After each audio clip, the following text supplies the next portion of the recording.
Hello అండి, నేను మీ స్వాతిని. Welcome back to food is life.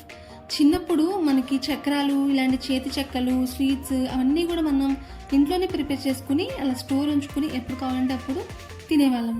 కానీ ఈ రోజుల్లో బిజీ లైఫ్స్లో మనం ఏం చేస్తున్నామంటే బయట ఏదైతే అవైలబుల్గా ఉందో వాటిని కొనుక్కుని ఎక్స్పెన్సివ్ అయినా కానీ టేస్ట్ బాగోపోయినా కానీ వాటిని తినేసి సరిపెట్టేసుకుంటున్నాము. ఈరోజైతే నేను ఇంట్లో ఈజీగా తక్కువ ప్రాసెస్లో అయిపోయి చేతి చెక్కలు ఎలా ప్రిపేర్ చేయాలి అనేది అయితే చూపించేస్తాను. వీడియోని ఎండ్ వరకు చూడండి, ఎక్కడ కూడా ప్రాసెస్ స్కిప్ చేయొద్దు. ఫస్ట్ అయితే మసాలా కోసం మిక్సీ జార్లోకి అల్లాన్ని ఇలా తొక్క తీసేసుకుని ముక్కలుగా కట్ చేసుకుని వేసుకున్నాను. అండ్ అలాగే ఇందులోకి కరివేపాకు కూడా ఒక 2 రెమ్మల వరకు వేసుకున్నాను. ఆ తర్వాత 5-6 పచ్చిమిరపకాయలు వేసేసుకుని ఒక స్పూన్ అంతా జీలకర్ర వేసుకోవాలి. ఇవన్నీ వేసుకుని మెత్తగా అయితే ఫస్ట్ మిక్సీ అయితే పట్టుకోవాలి.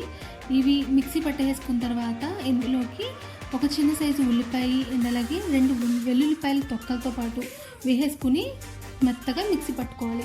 ఇక్కడ నేను చూపిస్తున్నాను చూడండి, మనకి మసాలా అయితే రెడీ అయిపోయింది. ఇలా అయితే మనం మిక్సీ పట్టుకోవాలి.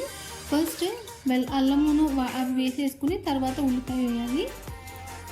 ఒక ప్లేట్లోకి టీ గ్లాస్ అంతా బియ్యం పిండిని 1.5 గ్లాస్ వేసి అయితే మీకు చూపిస్తున్నాను ఫస్ట్. ఇందులోకి జీలకర్ర కొద్దిగా, ఉప్పు టేస్ట్కి సరిపడా, అండ్ అలాగే మనం ఇందాక ప్రిపేర్ చేసుకున్న మసాలా పేస్ట్, అండ్ అలాగే ఒక పావు గంట సేపు నానబెట్టుకున్న పెసరపప్పును కూడా వాటర్ తీసేసి దీనిలోకి వేసుకోవాలి. ఇప్పుడు మనం ఒక 2 స్పూన్ల నుంచి 3 స్పూన్ల వరకు ఆయిల్ని అయితే వేడి చేసుకోవాలి.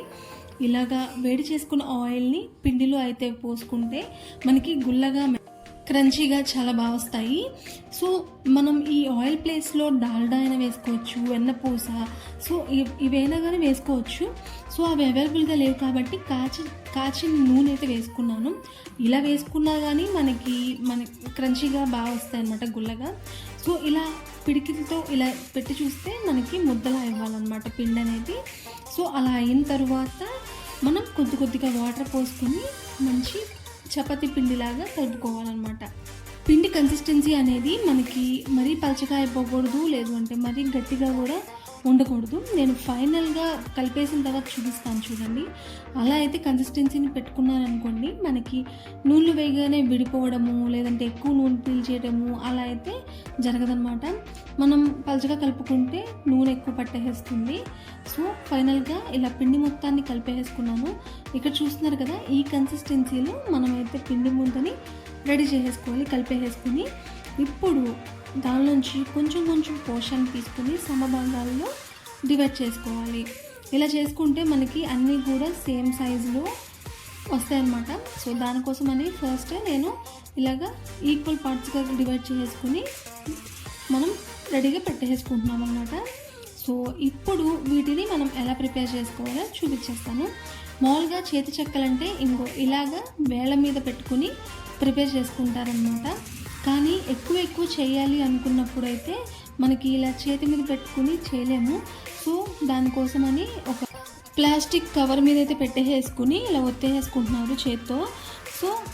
మనం తక్కువ పోర్షనే కాబట్టి చూపించేది, నేను ఇక్కడ అన్నీ కూడా ఇలా వేళ్ళ మీద చేసేసుకుని ప్రిపేర్ చేసుకున్నాను. అచ్చం మనకి బయట దొరికే చేతి చెక్కల్లానే ఉన్నాయన్నమాట, షేప్ కానీ ఏదైనా కానీ. ఇలా అయితే మనం ప్రిపేర్ చేసుకునే అన్నీ కూడా పక్కనైతే పెట్టేసుకోవాలి.